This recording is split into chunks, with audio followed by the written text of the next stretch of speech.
When you call the US company, who do you think is answering the phone?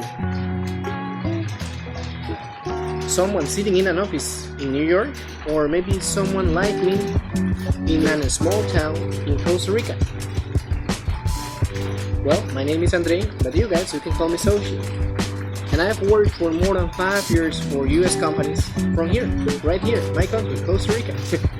And during that time, doing different things, different industries, I learned something that most Americans have no idea about. Today I wanted to tell you the truth about what really happens when you call a US company and why people like me are the ones answering your phone calls.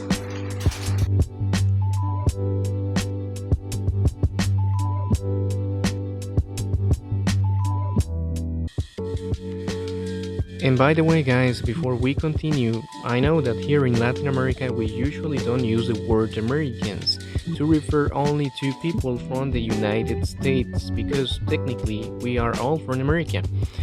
But for this video, since I'm talking about my experience working for US companies, I'll use the word Americans just to make it easier to follow.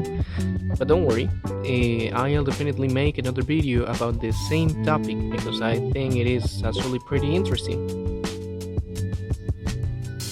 I started working for American companies right after finishing high school.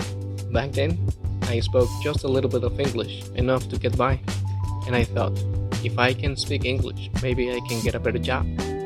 So I applied to a few companies, and one day, a big one called Sykes gave me a chance. Through Sykes, I started working for Capital one of the largest banks in the United States, as a fraud identity protection agent. My job was simple: to make sure that the person who was on the phone was really who they said they were. Sounds serious, right? It was. And honestly, I learned a lot, not just about the job, but about how this system really works behind the scenes. One day, I was scrolling on social media, and I found a video. A group of Americans were calling a company, and the first person who answered the phone was a Latino with Hispanic accent, like me. They were joking about the situation. They asked the agent to transfer them to someone in the US. The agent did it. But guess what happened at the end? The next person had even a stronger accent, probably from India. They ended the video disappointed, and yeah, I laughed a little bit because it was funny. That's actually what happens nowadays when you call almost any big US company. Back then, I was curious about it, so I went into the comment section to see what people were saying, and that's when it hit me a little bit. People were saying things like, if you work in a call center, you already lost in life. Americans get better jobs, not call center jobs. And I thought, wait a second, that's not the truth at all. You'll see, most people in the US don't realize how this system actually works. Companies like Capital One, Synchrony Bank, FedEx, and many others, they need thousands of people to provide 24/7 customer service. But instead of hiring those people in the US, they outsource the work to companies like Sykes. These outsourcing companies, like Sykes, Teleperformance, Concentrix, they open operations in countries like Costa Rica, Colombia, the Philippines, India, El Salvador, among others. If you were wondering why, because a really simple reason. It is cheaper. Because it is cheaper. In the US, a call center agent working in the fraud identity protection department, I understand they might be earning in between $65,000 and $85,000 a year, according to what I was told when I was working there, and according to what I found on internet. In Costa Rica, the minimum wage is around $800 per month.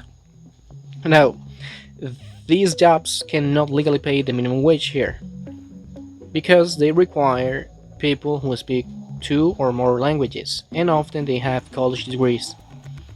So they pay a little bit more, but it's still nowhere near what an American agent earns. When I was working there, I was making less than $12,000 a year, doing the same job, speaking the same language, helping the same customers. The only difference was where I was born. Now, guys, don't get me wrong about what I'm saying. I'm grateful about those jobs. They help me to grow, to learn, even to understand the American culture much better. But I think people deserve to know how global outsourcing really works. Because when someone answers your call in perfect English from a tropical country like this, that person might have a university degree, a family to take care of, and dreams just like you. We're not less. We're just part of a system that values profit over fairness. And that's what I wanted to share with you today. So, what do you think about this? Do you think outsourcing is fair? Or should those companies bring those jobs back home? Please, guys, leave this video a like if it makes you think, and leave your thoughts in the comments. Don't forget to subscribe because I'm gonna keep creating videos with real story and valuable topics, like the Pura Vida lifestyle here in Costa Rica, and the pros and cons between Costa Rica and the US, and even my journey starting a real estate venture in this beautiful country, and I think there might be people interested in it. Thanks for watching again, and see you on the next one.